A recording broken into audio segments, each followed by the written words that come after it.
Како што најавувавме овие денови, а и на претходниот настан пресконференцијата на Цивил за изборниот мониторинг, така и ќе започнеме за состојбите, но и за решенијата на проблемите поврзани со деструктивниот потенцијал што го носи говорот на омразата на панел, дискусијата на Цивил под наслов Говор на омраза, состојби и решенија.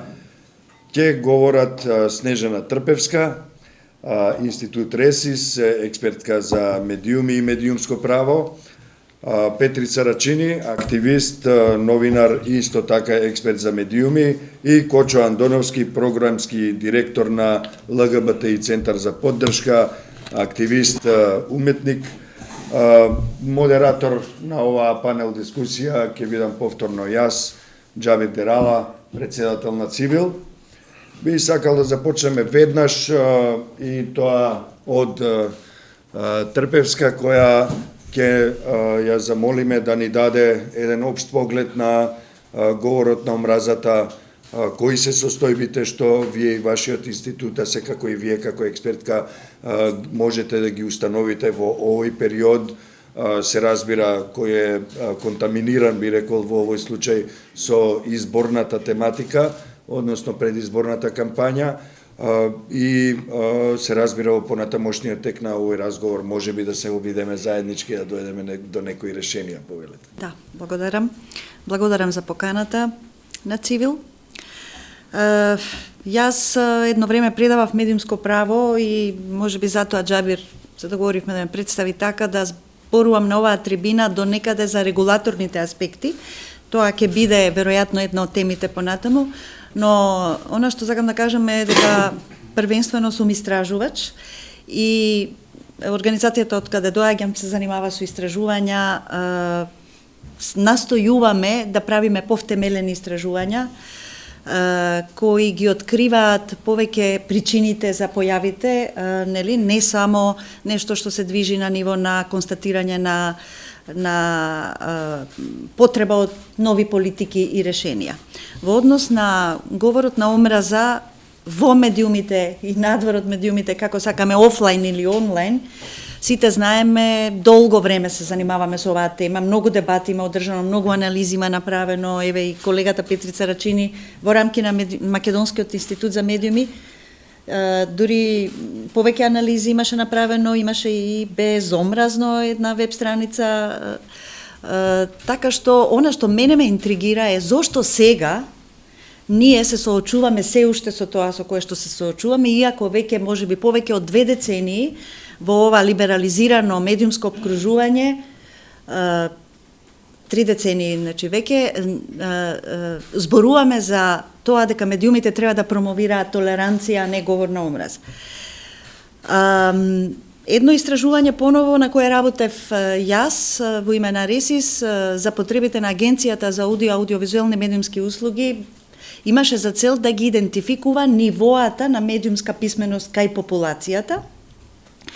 Меѓу другото, имавме неколку прашања кои се однесуваа на тоа колку публиката препознава различни видови потенцијално штетни содржини не само во медиумите, туку и на социјалните мрежи.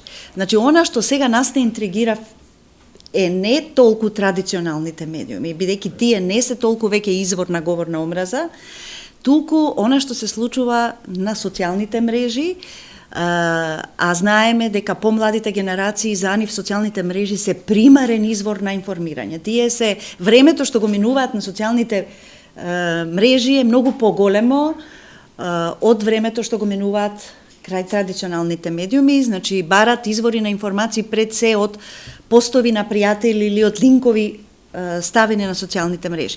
Едно од прашањата беше колку препознаваат такви содржини, вклучително и говор на омраза, кој или доаѓа од политички актери со цел да се дисквалификуваат други политички актери или говор на омраза насочен кон различни ранливи групи. Значи не прашувавме конкретно, прашувавме за повеќе групи ранливи. Податоците кажуваат дека публиката многу препознава на социјалните мрежи, многу среќава вакви содржини, но истовремено на другото прашање колку реагира на ваквите содржини гледаме дека исклучително мал процент. Едно друго пак истражување за ставовите... Да прекинам во едно. Значи, велите дека не реагира. Не реагира. Тоа што мене ме интригира го нема влијание говорот на омразата врз нив. Значи не можеме да знаеме колкаво е влијанието, но луѓето кога ќе сретнат постови со говор на омраза од пријатели или од други, не реагираат со цел да го разобличат, да го негираат, да го искритикуваат говорот на омраза. Значи не покажуваат чувство на солидарност и заедништво со тие ранливи групи. Значи тоа е она што ме интригира. Второ, едно истражување што скоро го објави Вестминстер фондацијата за ставовите, перцепциите на младите во Македонија, меѓу другото, говори дека над 60, околу 60% од младата популација, на пример, смета дека ЛГБТ популацијата не треба да учествува во политиките. И тоа беше, мислам, тоа истражување предизвика многу реакции на социјалните мрежи, не знам дали го забележавте.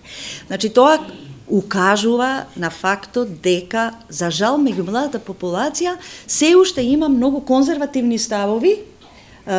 Таму беше и податокот дека, на пример, над 80% сметаат дека на државава и треба црста рака. Значи, многу големо ниво, високо ниво на конзервативизам меѓу младите. Сега, она што јас мислам дека е проблем со тоа како ние, како општество, се справуваме со говорот на омраза, е дека го посматраме повеќе изолирано, не дека не сме се обиделе да ги гледаме и другите причини, туку го посматраме изолирано од неговите општествени корени. Значи, за да дојде да се случува говор на омраза, значи дека има многу предрасуди вкоренети кај луѓето кои се создаваат некаде во нивниот развој. Значи, и во сферата на образованието пред се, бидејќи образованието во голема мера не ги адресира овие прашања. Знаеме дека во образованието има сегменти, има предмети кои се занимаваат со образование за човекови права, има обиди за предмети за медиумска писменост, има за дигитална писменост, но тоа не е инфузирано или интегрирано во целиот образовен систем. Значи имаме голем проблем во сферата на образованието. Од друга страна, проблемот е на ерозијата на општествените вредности интегрално. Значи сега да не влегувам во таа тема што се значи и колку е важно семејството што прави во однос на воспитувањето на децата. Имаме многу проблем со насилство во училиштата. Значи од каде доаѓа тоа насилство? Сакам да кажам, значи она што го гледаме како манифестација, говорот на омраза на социјалните мрежи е резултат или рефлексија на нешто што е проблем во нашето општество. И нам ни треба поширока дебата, за да можеме со вклучување на сите институции, за да можеме да ги адресираме тие прашања. Втор проблем исто така е што имаме ние инфраструктура, имаме систем, имаме институции, атмосферата против говорот на омраза е потолерантна, подемократизирана е сега последниве години, но она што мислам дека е проблем што недостасува координираност меѓу тие институции и се разбира некои институции се нефункционални, како на пример Комисијата за борба против дискриминација, која е клучна институција која нема избрано нови членови и знаеме како функционираше таа во минатиот период. Еве ова како влез во темата, инаку можеме да зборуваме и за Благодарам и за оптимизмот, бидејќи во последниот параграф од вашето излагање кажавте дека има атмосфера која може да послужи како темел за спротивставување на говорот на омразата и сето тоа, но податоците кои ги наведовте наистина се загрижувачки, еден подсетник, аларм и за јавноста.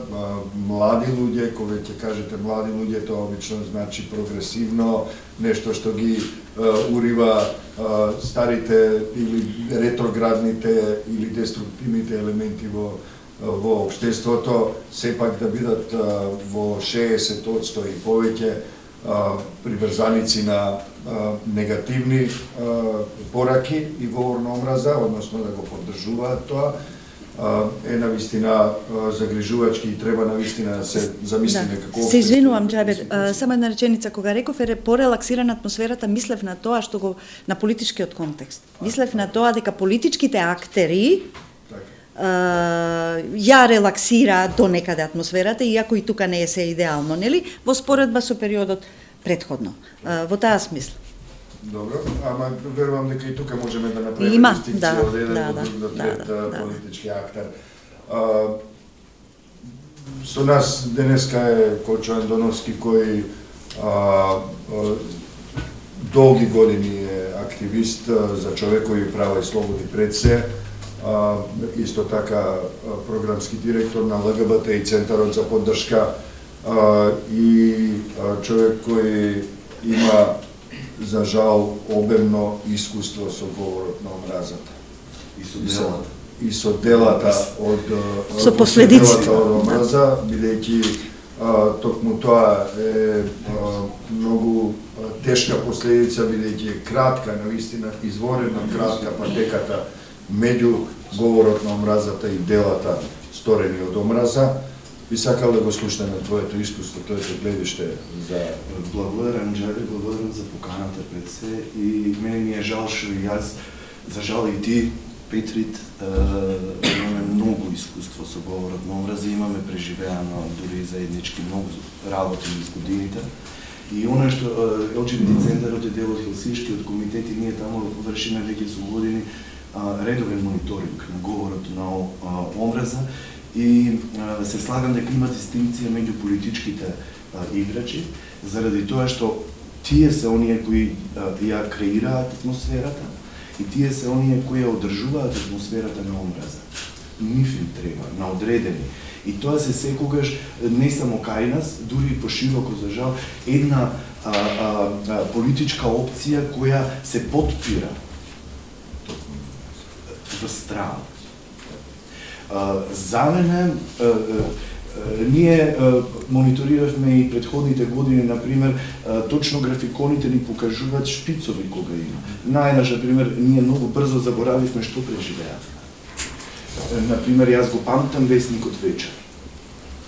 Ги памтам насловните страници од геј порничи, каде што и наеднаш ти имаш во мониторингот шпиц на говор на омраза и како.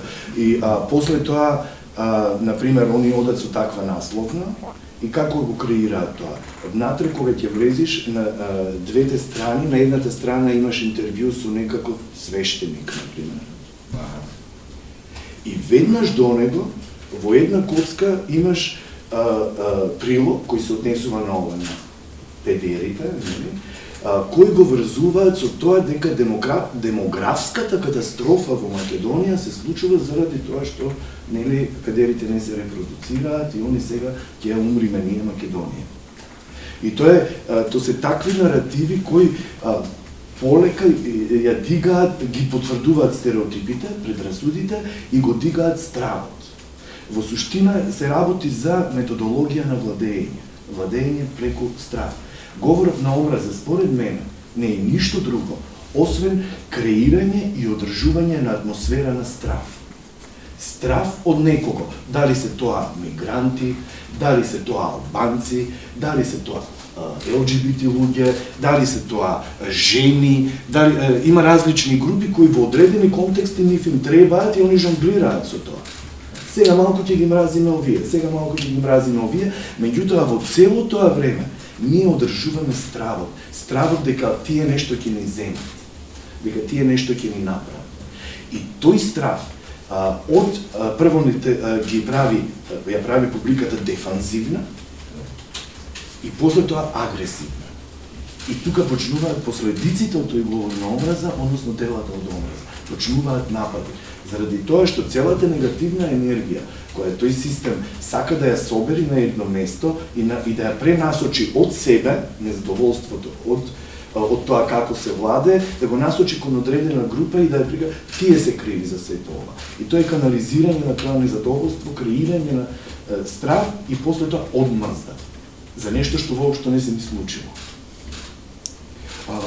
Така јас гледам на говорот на омраза. Го гледам чисто како алатка во одредени структури, за жал и кај нас и пошироко се тоа десничарски структури, они се базираат врз идеологијата на страх и они ја користат како алатка за да останат на власт. Или да ја земат власт, или за да останат на власт. Така да, еве, за почеток од прилика, така јас гледам на говорот на омраза, после се што преживеавме, да не одиме во детали, преживеавме многу заедно. Точно така, и во поглед на тоа искуство, јас би сакала, кое, ако ми дозволите, да споделам едно искуство кое е едно од, не знам, огромниот број искуства. Бев поканет во Безомразно да зборувам на дебата во едно телевизиско студио со еден член на една државна комисија. Не ги именувам точно сите ентитети во историјава, заради тоа што тоа парче после од снимката беше сепак тргнато за да не предизвика штета, не по мене, туку по говорникот. Тој прочемина кој е доктор на науки, во еден момент се зборуваше за ЛГБТ правата. Во еден момент тој ме обвини пред камерите во студиото дека јас сум сушност великоалбански националист. Сега и јас и водителката го гледаме, што ти стана, сега не е темата тоа. Како не? Секако дека темата баш тоа. Овој човек овде е великоалбански националист, тој ги промовира геј правата така што македонците нема да општат меѓу себе и потоа албанците ќе ја преземат нашата земја, ќе окупираат нашата земја. Кога водителката го подсети дека ако ништо друго нашата медиумска платформа е и на албански јазик и дека ние ги промовираме истите права и на албански јазик, тој тогаш не се збори воопшто, рече, јас во секој случај можам да констатирам дека овој овде е американски шпион. Така што нешто ќе работи. Нешто мора да биде лошо. Ова беа подсетници, а секако дека ова што го кажа и Андоновски може многу интересно да послужи и на анализа и од нашата гостинка тука и секако и од Сарачини. Ова се добри подсетници, ние додека зборуваме овде, може би е добро и да провериме, ако може и Дескот на Цивил да провери дали во моментов имаме напади од говор на омраза, додека трае овој пренос и да споделиме, се разбира, еден секојдневен, динамичен, агресивен, би рекол несопирлив бран на омраза се пласира на социјалните мрежи повеќе отколку на За жал, социјалните мрежи ја извади на површина целата наша површност. Така е. И тоа е таа брза информација која фаќа стихија и после по стихија одат луѓето. За жал, кај младите, барем од она што го гледам, од она што го мониторираме, што пратиме, извадена е, нема веќе традиционалните медиуми, никој не ги чита. Никој не чита ниту повеќе од насловот или една реченица од ова. Ја извади на површина целата наша површност, а со површноста тоа е најлесно за манипулација и внесување во такви едни. Точно така, и самиот жртва, како и ние овде и моите колешки и колеги, другарки и другари од Цивил, но и познавач на оваа сфера, човек кој на целата таа омраза одговори заедно со своите со својот тим, со своите колешки и колеги од мин на времето, со еден проект кој беше безомразно, ден денеска секојдневно одговара на омразата со конструктивни, се обидува и аргументирани одговори и дебати. Јас дури во лична комуникација сум му кажал дека не ми се верува од каде му толкава енергија да дебатира до доцна во ноќта со сејачите на омраза. Меѓутоа, еве, да го слушнеме Сарачини, уште еднаш можливо на нашата платформа за неговите искуства, за неговите согледувања и може би да ни понуди некако решение. Благодарам многу на Цивил за оваа покана, иако се чувствам, нели, секојаш дома во Се разбира, организацијата чисто член сум од самите почетоци. Почнавме со, нели, некои интересни искуства, бидејќи сме тука на маса, имаше пред неколку години, се најдовме јас и Кочо Андоновски во Брисел на една дебата што ја организираше партијата на Зелените. Требаше и Џабир да дојде, но се случија некои работи, па не можеше да дојде. И интересното тоа беше, од целиот тој настан беше, дека партијата на Зелените тогаш имаше една, нели, освен таа и неколку други групации во Европскиот парламент, имаат политика кон тогашна Република Македонија, да ја нарекуваат Македонија, за разлика од некои други групации во Европскиот парламент, кои што ја нарекуваа со официјалното, односно со привремената референца, која што беше официјално користена за нарекување. И сега, веднаш од која излегоа вестите дека ние сме таму, почна еден бран на говор на омраза кон Кочо и кон Петри, дека еве предавниците отишле во Брисел, ја предаваат Македонија, ја кодошат Македонија и така натаму. А реакцијата наша беше, знаејќи што не чека, ние си се сликавме, си направивме едно селфи пред таблата кај што стоеше The Political Situation in Macedonia, така мислам, да. И го објавивме тоа, нормално реакциите не беа, кај оние групи каде што течеше тој говор на омраза, не предизвика никакво двоумење, чекај сега што се случува, никакво размислување, никакво рефлектирање, туку едноставно тоа се игнорира, тоа што го пуштате вие, без оглед што групите кои што го правеа тоа, се под контрола на политичката партија која што тогаш беше на власт, која што на сите тие средби меѓународни одеше под ФИРОМ, сега под Северна Македонија, ама дома нормално никога северна и така натаму, но пред меѓународната заедница друго, за своите симпатизери друго, во јавноста трето. Таа ситуација мене ми покажа дека едноставно говорот на омраза функционира оркестрирано, баш како во Орвел во 1984 во оние 5 минути омраза. Нели? И некој ако го стисне копчето дека денес ги мразевме овие, ама сега веќе од овој момент треба да ги мразиме овие, верували или не, тоа се случува. Буквално како под команда, буквално како во Орвел, каде што публиката едно време ја плука едната, нели, Евроазија, а потоа се врти кон да ја плука другата голема држава, затоа што се случил некој сојуз во меѓувреме.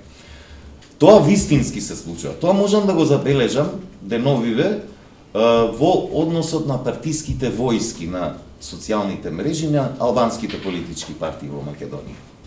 Имате политички партии кои што до неодамна беа во сојуз на претходни избори во коалиции.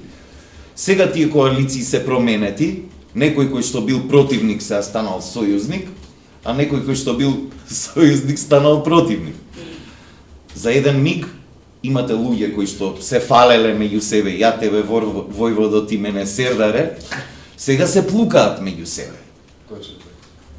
И тоа ви кажува дека тоа не е состојба каде што човекот рационално размислува што пишува, што прави, зошто мрази, кого напаѓа, кои се последиците по човекот кој што го напаѓа, по неговото семејство, по неговото обкружување, туку едноставно се спроведува некоја линија, некој наратив, кој што го предизвикува тој човек да напише нешто. Мислам дека тоа е една полусвесна состојба. Мислам дека говорот на омраза е реакција. Буквално како на касетофонот, кога ќе му стиснете плей, па тој почнува да пее, да свири. Значи, некој го стиска копчето. Кој го стиска копчето, тоа се политички партии, тоа се структури блиски до политички партии, било да се од надземјето или од подземјето, било да се работи за криминално-полициски бизнис, политички структури. Што притискаат? Кочо е во право, го притискаат стравот. Како е изграден тој страв? Преку образовниот систем, преку медиумите, преку тоа што ни доаѓа од улицата, преку тоа што ни доаѓа од семејството.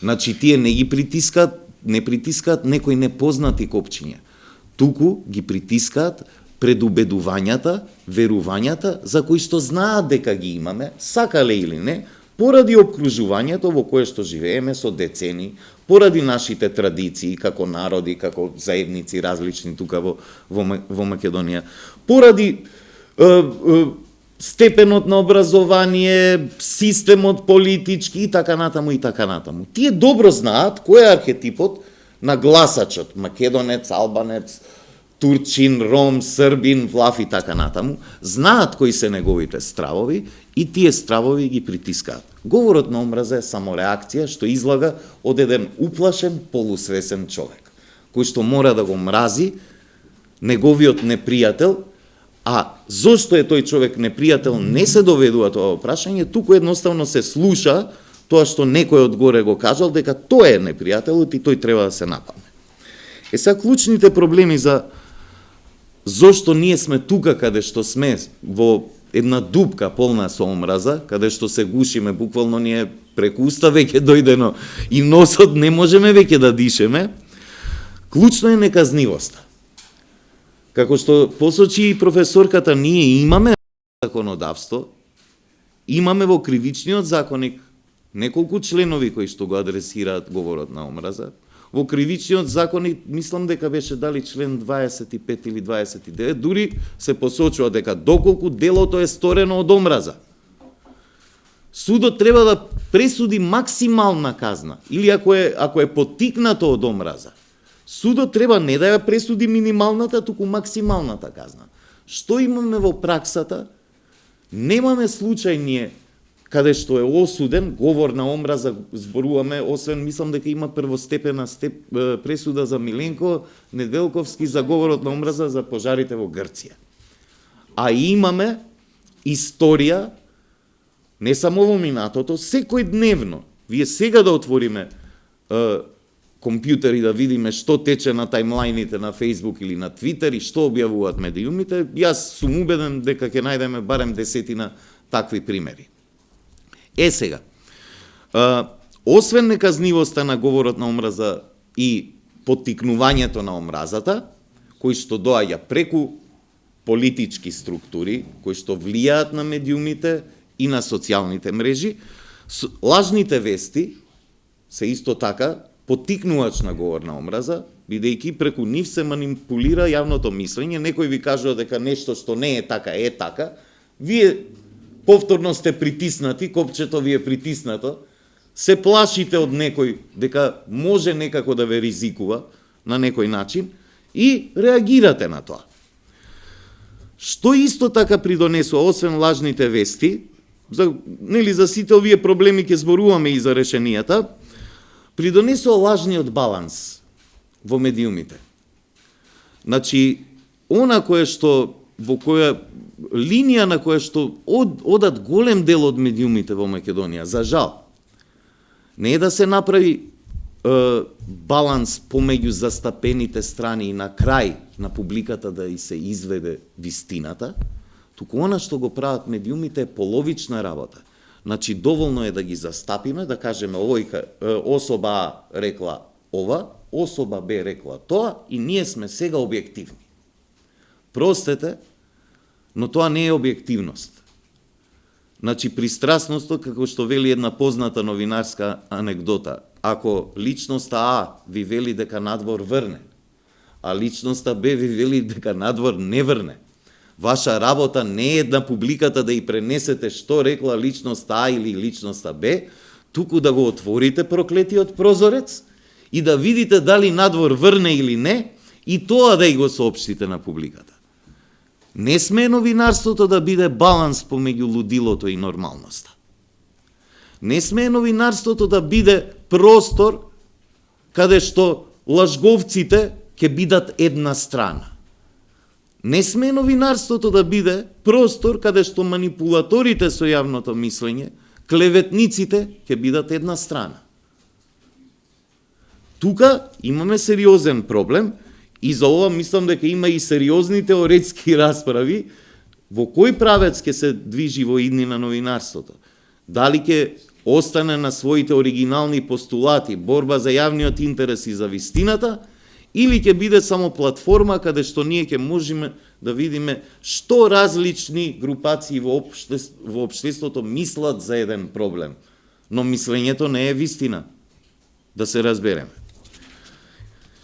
Што би ќе дојдеме за решенијата, мислам дека ќе зборуваме малку подоцна. Се разбира, ја би сакал да ви прашам вас апропо поентата за одговорноста на медиумите. Ако имате некој согледување во поглед на тоа и можеби малку повеќе за регулаторните и саморегулаторните тела, институции кои би можеле да придонесат кон ова, дали и колку имаат можност законска, дали и колку имаат простор во општеството и во системот да придонесат кон надминување на овие состојби, особено ако прифатиме, а јас не гледам причина да не прифатиме, дека најголем дел од тој говор на омраза всушност е оркестриран, организиран и во него има се инвестира и со финансии, и со човечки ресурси, а тоа го забележа и мониторингот на Цивил и го објавивме и пред овој настан на нашата пресконференција. Меѓутоа, еве да го слушнеме гласот на експертите. Значи, вака, Петрит отвори многу прашања. Овде се повеќе теми, значи треба да ги разграничиме работите.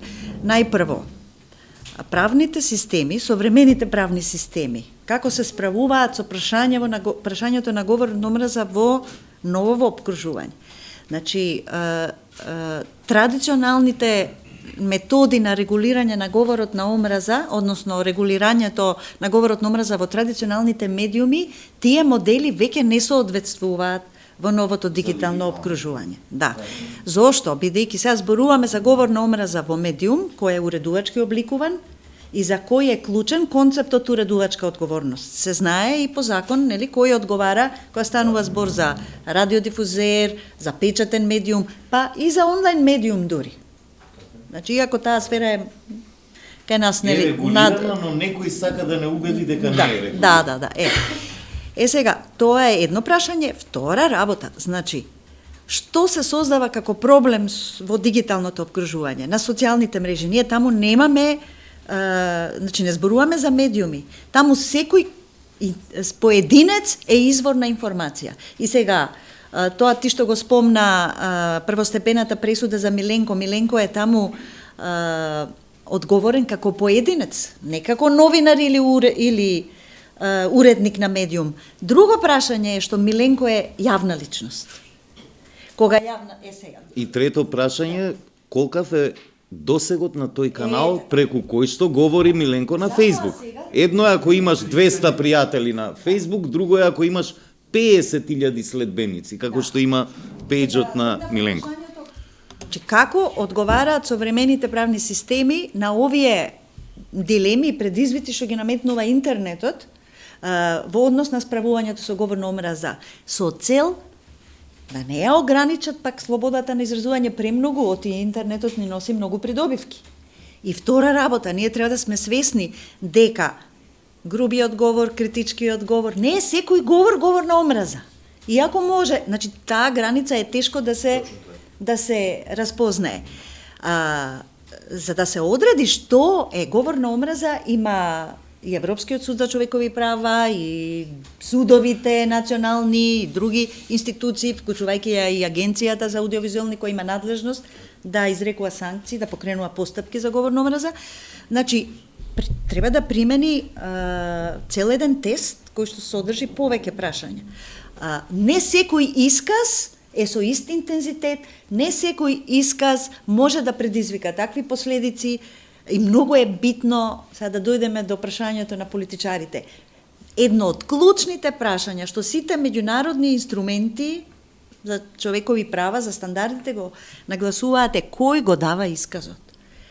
Политичарите и носителите на јавните функции се најодговорните, бидејќи, па дури јавни личности, новинари, бидејќи имаат многу следбеници, бидејќи она што вели Петрит со копчето. Страшно е што ние имаме цела инфраструктура институционална, закони кои гарантираат човекови права, права на еднаквост на секого. Страшно е да констатираме дека политичките партии кои треба да се најодговорни и политичарите да играат со гласачкото тело со стравот и со говорот на омраза. И Совет на Европа, и Артикл 19, и низа други меѓународни институции. Значи, прашањето на одговорноста на политичарите го ставаат, можеби, на прво место, и Европскиот суд за човекови права. Значи, сега, од искуствата на многу земји кои применуваат различни мерки позитивни решенија, па бидејќи и другите земји се соочуваат се уште со говор на омраза, тој не е искоренет, мислам, и не треба да имаме илузија дека уште долго време ќе нема говор на омраза. Меѓутоа преземаат различни мерки, меѓу другото, да речеме, во Велика Британија членовите на парламентот донеле етички кодекс дека ќе се воздржуваат од било какви изјави. Лабористичката партија исто така, изјави со говор на омраза. Нашите политички партии во некои претходни избори исто така некакви кодекси носеа. Значи, прашањето е, значи, треба се направи притисок врз политичарите и политичките партии, барем да ветат дека нема да притискаат копчиња или сега како ќе го прават тоа, не знам, но треба да направиме притисок. Исто така, значи, 3 познати работи се. Политичарите, прво, треба да се воздржуваат од изјави со говор на омраза. Второ, кога има говор на омраза, треба да ги осудуваат, и тоа не било како, не декларативно.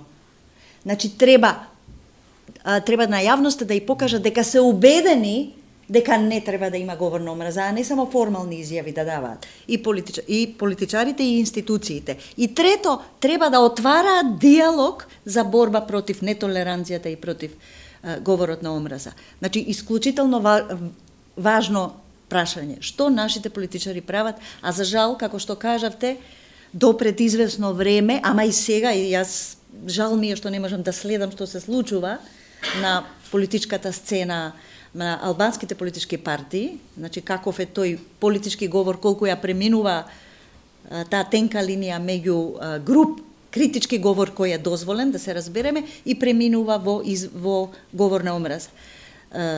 Жал ми е што се уште е толку тоа присутно кај нас. Присутно и една поента што ми се изгуби во излагањето пред малку, која е целта на овој говор на омраза? Целта е да се замолкнат гласните. Да се исплашат и да се замолкнат. Затоа што кога се соочувате, вие вадите политичка партија сте или некоја организација или некоја личност, вадите теза и сега таму некаде во јавноста ви се јавува некој кој што ви противречи. Што поголема е вашата моќ, тоа поголем е и гневот, сега, јас сум на власт, или јас сум политичка партија X, или јас сум бизнис моќник Y. И сега таму некој активист зборува нешто против мене и остај што зборува, има аргументи и мобилизира луѓе.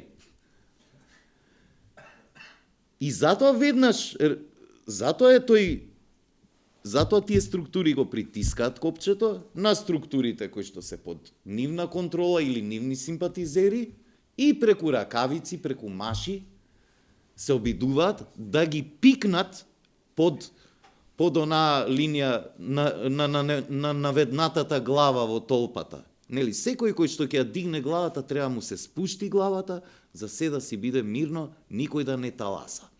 И кога ќе се случи еден човек да замолчи, а се случувало во нашето општество многу луѓе да замолчат, тоа ги обесхрабрува сите оние кои што дури имаат потенцијал да бидат гласни, имаат можеби и порив да бидат гласни, сакаат нешто да направат за своето општество, за своето обкружување, но кога ќе видат што им се случува на гласните, на добрите, на артикулираните, си велат подобро да ја наведнам главата, да не ја исече оваа сабја на омразата. Има ли осуда на говор на омраза од политички политичарите од албанската политичка? Јас до сега не сум чул такво нешто. Значи, експлицитно некој, а секојдневно политичките војски на социјалните мрежи се масакрираат меѓу себе, но порака јасна, недвосмислена од лидер на политичка партија јас досега немам слушната. Да ви кажам искрено, ја и кај другиот кампус ретко слушам изјави каде што се осудува говорот на омраза. Често пати тоа политичките партии го прават, нели, кога некој нивен активист или бивши активист, нели, тоа е сега популарно веднаш да се каже, не тој не е наш или беше наш, така, но ете тоа е таа реакција, ама веднаш потоа истата партија ќе ви рече, не знам, еве, простете вака, ќе земам конкретен пример, но го слушнавме председател на ВМРО ДПМН на дебатата со председателот на Социјалдемократскиот сојуз, кај што рече, вие мултиетничка партија, ние сме македонска партија. Ние ќе бидеме единствената македонска партија на изборите. Па тоа барем технички не е точно. Затоа што на изборите ќе се надпреваруваат уште неколку помали партии македонски. Така, барем технички не е точно. Има некои кои што се порадикали од Мицкоски и од ВМРО ДПМН и ќе трчаат на избори. Зошто таква изјава, која што еве сега, тоа не е говор на омраза, така професорке. Кога некој ќе каже, ние ќе бидеме единствената македонска партија. Но тој исказ поттикнува омраза. Затоа што ја сопоставува таа партија наспроти една друга партија која што не е македонска. Така, според исказот на тој председател. И партиската војска на таа партија веднаш ќе ја нападне другата партија дека тие се предавници, кодоши, антимакедонци, северџани и така натаму и така натаму. Ние под говор на омраза, кога го потребуваме терминот, најчесто го подразбираме експлицитниот говор на омраза насочен кон припадници на различни групи, но познатата препорака на Совет на Европа има една општа дефиниција на говорот на омраза како сите искази кои водат кон дискриминирање по било која основа. Значи, не прави разлика во однос на интензитетот на исказот, така што секоја изјава на политичар која имплицитно дискриминира или води кон поделби, исто така води кон говор на омраза. Да, но во нашава состојба, кога имате луѓе кои што повикуваат на сечење глави, на бесење и така натаму, овие искази поминуваат лесно, дури не ни влегуваат во перцепцијата на луѓето како нешто опасно. Затоа што се соочуваме со многу порадикални и поопасни изјави. Кои пак исто така се архитектите се некаде во партиските штабови и тие всушност ги управуваат овие бранови на омраза кои се емитуваат. Инаку најригидно ова што вели професорката, ако го толкуваме, говорот на омраза онака по некоја дефиниција, вие морате да имате врамување на некој луѓе во група, значи навредата е индивидуална, ако ќе навредите човек поради тоа што е припадник на некоја група или поради неговата припадност, тоа е веќе еден елемент на говорот на омраза. Втор елемент е доколку има имплицитно или експлицитно повик за насилство или дехуманизирање, споредби на луѓе со животни и така натаму. Тоа е веќе втор елемент кој што може да ви посочи дека се случува говор на омраза. За мене овие двата се клучни за да проценам дали нешто што ми доаѓа има и може да се оцени како така. Джабир ме праша преска околу улогата на саморегулацијата и другите тела. Значи, не ја довршив мислата да современите правни системи тргнуваат, во справувањето со говорот на омраза, тргнуваат од начелото на постапност. Значи, тргнувајќи од тезата дека не е секој исказ еднакво оштар и не е секој исказ експлицитен говор на омраза, дали е дискриминирачки, дали е имплицитен, експлицитен и така натака. Значи, во таквите системи експлицитниот говор на омраза, само тој говор на омраза се казнува во кривичното законодавство и тоа се мерки кои се применуваат во крајна линија како ултима рацио. Не е добро, значи не е добро прекомерното казнување, оти тоа може да одведе во друга крајност. Треба да има и други прописи и мерки во административно, во граѓанска постапка и имаме ние. Значи, особено кон медиумите, знаеме дека во прекршочна постапка се казнува говорот на омраза. Или барем да функционираше Комисијата за заштита од дискриминација, која ќе беше еден модел за да се адресираат овие другиве работи, кои што не се експлицитен говор на омраза. Работа е примена на различни позитивни мерки. Од кампањи што ги водат невладините организации. Кај нас невладиниот сектор, фала Богу, во изминатите години исклучително добри работи има направено и ако споредам со она што институциите го правеле. Значи на некој начин ја турка работата повеќе невладиниот сектор ако правиме споредба со она што се случува во други западни земји. Од примерите што ги гледав јас подготвувајќи се за оваа дебата, на пример, она што реков дека недостасува институционална соработка и дисфункционалност на институциите, како Комисијата за борба против дискриминација. Значи, на пример, во Италија, комисијата која е надлежна за спречување на дискриминација, серија активности прави и соработка со различни други тела, на пример и со нивното радиодифузно тело, значи заеднички активности прават за да се превенира дискриминацијата, значи да не дојде до ситуација на говор на омраза. Кај нас имаше обиди обратно, Агенцијата за аудиовизуелни медиумски услуги настојуваше во минатиот период да ја поттикне Комисијата за борба против дискриминација да изрекува постапки, бидејќи агенцијата немаше казнена мерка во Законот за аудиовизуелни медиумски услуги, сега таа е воведена таа казнена мерка и може да си покренува против медиумите, само зборуваме. Сега, само регулацијата е исклучително важна и таа за медиумите кога зборуваме. Но е важна, кај нас недостасува и за провајдерите и за други субјекти во сферава, бидејќи зборуваме за говор на омраза на социјалните мрежи. Ние имаме само регулаторно тело, Советот за етика во медиумите, кој последните години, значи, доста успешно функционира и покрај тоа што беше доста напаѓано, нели? Имаше обиди за паралелни тела, како и со Сдруженијето на новинарите, и јас го третирам тоа тело како светла точка. Тие направија и мрежа за борба против говор на омраз, која е составена од сите релевантни субјекти, невладени организации, институции и тела, и некои работи поттикна, да речем, таа мрежа, иако им треба многу повеќе поддршка. Значи, да не заборавиме, и при Министерството за внатрешни работи има одделение за борба против киберкриминал, криминал, тие се занимаваат и со дел од прашањата се однесуваат и на говор на омраза по социјалните мрежи и на закани и така натака. Може би јавноста не е доволно информирана за начините, за методите. Значи, може би ни недостасува хотлинија или додуша вие рековте дека во Хелсиншкиот комитет се пријавуваат случаи и имате мониторинг и ги упатувате, да.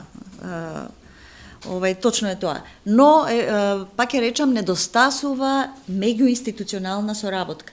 Значи, тоа што кај нас фали институциите, бидејќи ги имаат механизмите за спроведување, за покренување на постапки. Значи, не е доволно ако имаме ние силен цивилен сектор и само регулаторни тела, ако институциите не ни функционираат. Во секој случај политичките партии се оние кои во овој период барем се препознаени од нашиот мониторинг како генератори, архитекти и генератори на таа негативна, деструктивна енергија која се истуре на социјалните мрежи на еден истваков настан. Претходно наш учесник исто кажа дека овој изборен процес, всушност битката политичка ќе се води токму на тој онлайн простор на социјалните мрежи.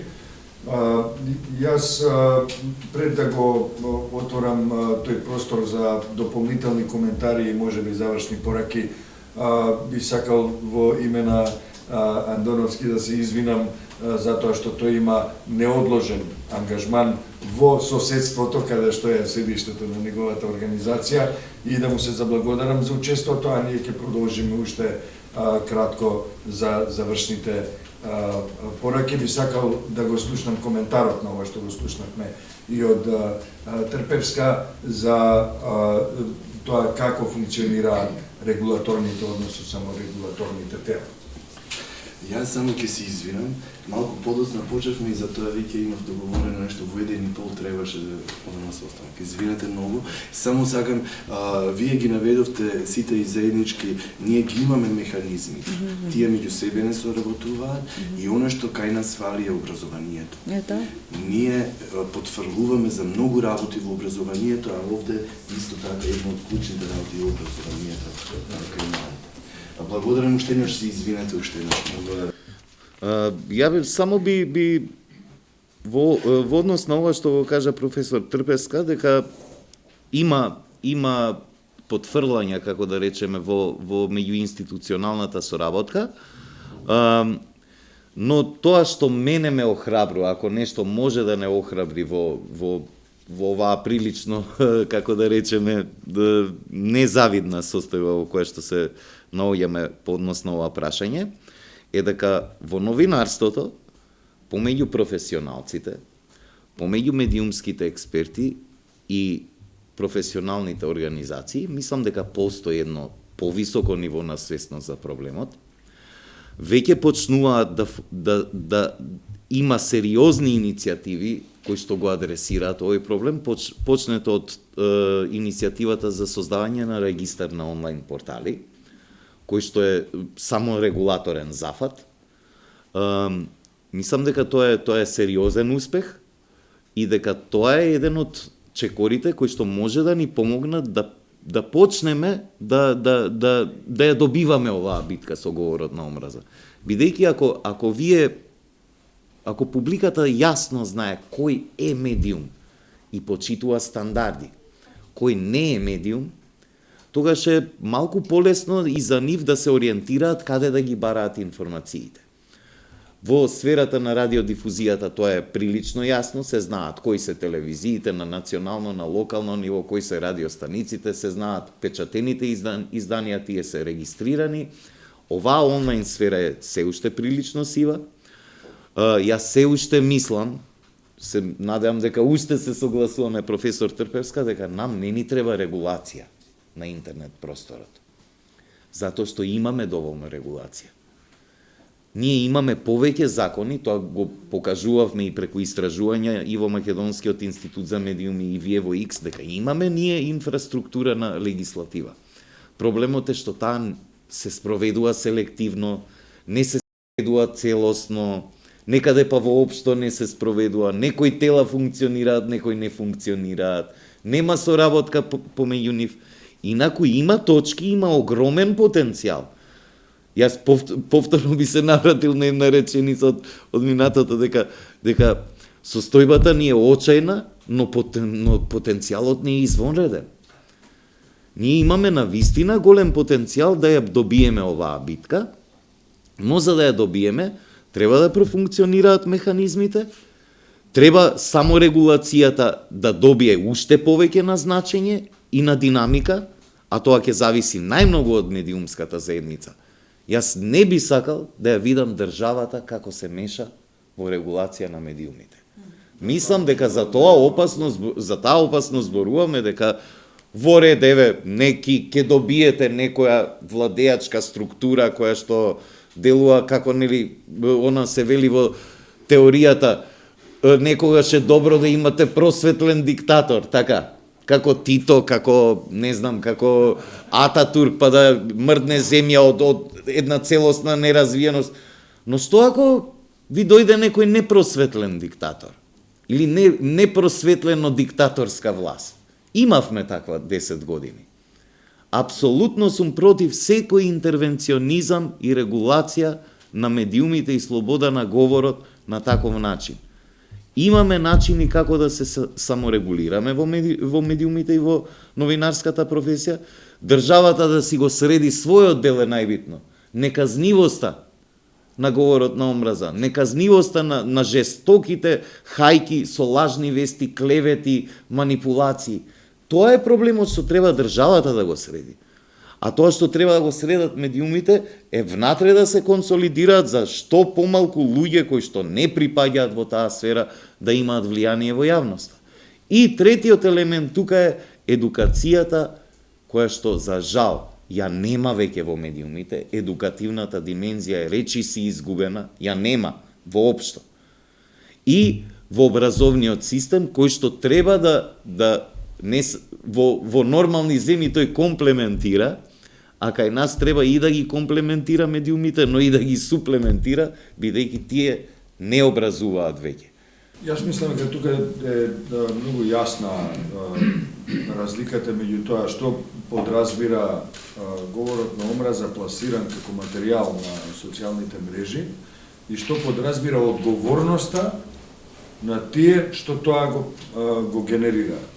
Значи, регулацијата или саморегулацијата во интернет медиумите е една ствар. Меѓутоа, друга работа е индивидуалната одговорност на некој што се произнел на начин кој го крши кривичниот закон. И тука вие не можете да очекувате не знам какво регулирање, дополнително саморегулирање. Законот е јасен. Работата е во тоа што тој што треба да го спроведе правосудството, обвинителството, Министерството за внатрешни работи. Во 2018 година во комуникација со нас ни даде податок дека над 100 случаи на говор на омраза има документирано и доставено до јавното обвинителство. Од тие ниту еден Ниту еден во тој момент, а ни потоа, како што знаеме, не беше процесиран од јавното обвинителство, понатаму не доби никаква судска, некој судски след, односно разрешница. Значи, вие имате една комплетна пасивност на институции кои се платени, имаат законска обврска. Нивната позиција во системот е таква што мораат да реагираат на ова. Џабир, јас Тоа е мојата порака, значи регулативата, саморегулацијата, законите кои ги регулираат медиумските содржини и ентитети се една работа, меѓутоа кривичен закон е друга работа и тој постои. Јас би била малку повнимателна во однос на тоа да постапувањето по кривичниот законник и се отвори таа дебата во рамки на мрежата против говор на омраза и представниците на јавното обвинителство имаат сериозни аргументи зошто внимателно постапуваат во тие ситуации кои исто така се за вреднување. Многу големо прашање е сега кои се тие случаи што треба да бидат таму процесирани. Значи јас затоа ви реков тоа кривичното гонење на поединци само во екстремни случаи. Значи ултима рацио. Да. Е сега но општеството, заедницата, тука невладиниот сектор особено треба да направи поголем притисок врз политичките партии по мене и врз институциите за да прво политичките партии да преземат одговорност и политичарите за неосудување на говор на омраза, односно одговорност за притискање на копчето, како што велиш. Мислам дека тука е многу сериозен проблемот. Јас многу би сакала еден ден да видам, како што прочитав на веб страницата на шведската влада, првата реченица беше Шведска е толерантно општество. Да се опишеме ние себе си како земја на тој начин и втората реченица беше секоја влада придонесе кон тоа општество. Значи, исклучителна е одговорноста на политичарите и на институциите, а граѓанскиот сектор е тој кој што треба да го отвара диалогот и да врши притисок врз нив за да си ја преземат одговорноста. Се разбира, јас се согласувам со тоа дека треба да се биде крајно внимателен, но постојат содржини онлайн и во медиумите кои треба да се процесираат, кои се и меѓу традиционалните медиуми имаме такви безброј, еден некој од нив наведе и нашиот колега Андоновски, и печатени медиуми, и електронски и така натаму, во кои вие имате пораки кои експлицитно објаснуваат, посочуваат на цели етнички заедници или на индивидуи, или групи, познати во, да. во ликови во политичкиот или јавниот домен, за кои се повикува да бидат линчувани, убиени, обесени или пак дури се прават фотомонтажи или видеомонтажи во кои тие луѓе се ликвидирани. Да, барем треба обид да се Знаете процесираат што, тие. кратка е патеката, мораме да установиме. Кратка е патеката од говорот на омразата до делата сторени од омраза. И имаме терористички напади кои еве во овој период во светот, кои почнале од говор на омраза и завршуваат со терористички напади. Значи, имаме ние самите искуство како општество, не смееме да бегаме од тој факт дека говорот на омраза доведе до 27 април 2017 година, каде што неколку политичари за среќа успеа да избегнат убиство. Имаше обид за убиство на повеќе лидери, политички лидери и пратеници и пратенички во македонскиот парламент на 27 април. Знаете, мислам, треба некој да седне и да ги погледне архивите на социјалните мрежи, ги погледне архивите на медиумите, кои тоа го промовираа, повикуваа и мобилизираа луѓе за да одат во убиствен напад на представници во највисокото законодавно тело во Македонија. Само два примери од нели не толку свежото, а можеби и свежо минато. Се сеќаваме сите, сакав баш додека беше Кочо тука, кога се отвараше ЛГБТИ центарот во старата Скопска чаршија. Информацијата дека ќе се отвара се објави на еден медиум преку еден ТВ водител кој што рече утре таму и таму ќе се собираат овие и што повеќе требаше да каже? Не требаше ништо повеќе да каже, тоа што се кажа беше доволно за да се случи идниот ден, да дојдат маскирани лица таму и да направат ршум помеѓу луѓето кои што дошле на отварање на еден простор. Да не заборавиме претходно, 2009 година, се случи тепањето на студентите по архитектура, исто така вечерта претходно имаше преку една ТВ емисија, преку еден ТВ водител, повик да се одбрани црквата. И се случи тепање. Значи, тука имате јасна врска, тоа што дури кривичниот законник, нели, апостериори, многу полесно можете да видите. Повик на омраза на ТВ емисија, жестоко, видливо насилство на редниот ден. Во овие два случаи немаше никаква постапка, да и тоа би сакал да подсетам. Исто како што немаше постапка или барем до сега не сме виделе постапка за говорот на омразата и на свесното програмирано повикување и мобилизирање на луѓе во убиствен напад на собранието. Немаше постапка. Немаше, да. И јас за тој тип на... Да, тие случаи, тие екстремни случаи кои заслужуваат да бидат Тоа е тоа, заради тоа што процесирани. Во следната прилика можеби ќе има и жртви. Да.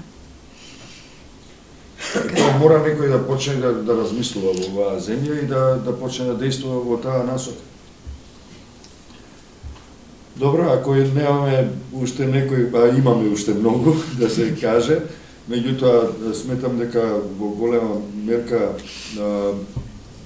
исцрпивме барем основни точки во оваа тема. Јас ми останува да ви заблагодарам и да им заблагодарам исто така на нашите гледачи, на присутните овде и да ви известам и вас и јавноста, немаме до сега ниеден израз на говор на омраза на овој видео пренос од панел дискусијата говор на омраза, состојби и решенија. Па тоа е, видете сега, би сакал само една, мислам дека е важна поента за крај. Тоа е последица на начинот на кој што Цивил ги модерира своите платформи. Значи, јас знам бидејќи сум бил дел од медиумските платформи на Цивил, кога имате експлицитен говор на омраза, Цивил ги брише тие коментари, ги кара тие коментатори, и тоа е нешто, дури и кога ќе отидете да дискутирате со луѓе на мразачки групи, верувајте дека присуството на нивниот противник ги омекнува. Затоа јас сум против молкот. И против она што викаат другите, не, остај ги, немој да ги закачаш. Не, напротив. Ако сте таму и ако дебатирате со тие луѓе ќе дојдат до другиот став, бидејќи тие се сега во калап ставени, нивните символички собственици или газди, или оние кои што ги инструираат, не сакаат да погледнат надвор од калапот. Нашето присуство таму им ги отвара визиите. И јас сум спремен, и покрај тоа што нели јадам секакви зборови на тие групи, јас сум спремен и одам и гледам промена. Тие што до вчера ме плукале со најтешки зборови, другиот ден ме плукаат со помеки. Сакам да дојдам до онаа победа каде што ќе спориме, ќе се караме меѓу нас, но нема да користиме лоши зборови. Мислам дека тоа е демократија, нели, во суштина. Впрочем, така е и нели поостриот говор не секогаш значи дека е говор на омраза, како што кажате вие. Ми останува уште еднаш да ви се заблагодарам, да им се заблагодарам на сите што беа со нас денеска, а секако ова ќе биде и објавено на медиумската платформа на Цивил за да послужи понатаму за се надевам едукација на граѓанките и граѓаните во нашето општество. Уште еднаш благодарам, па се гледаме во наредната прилика.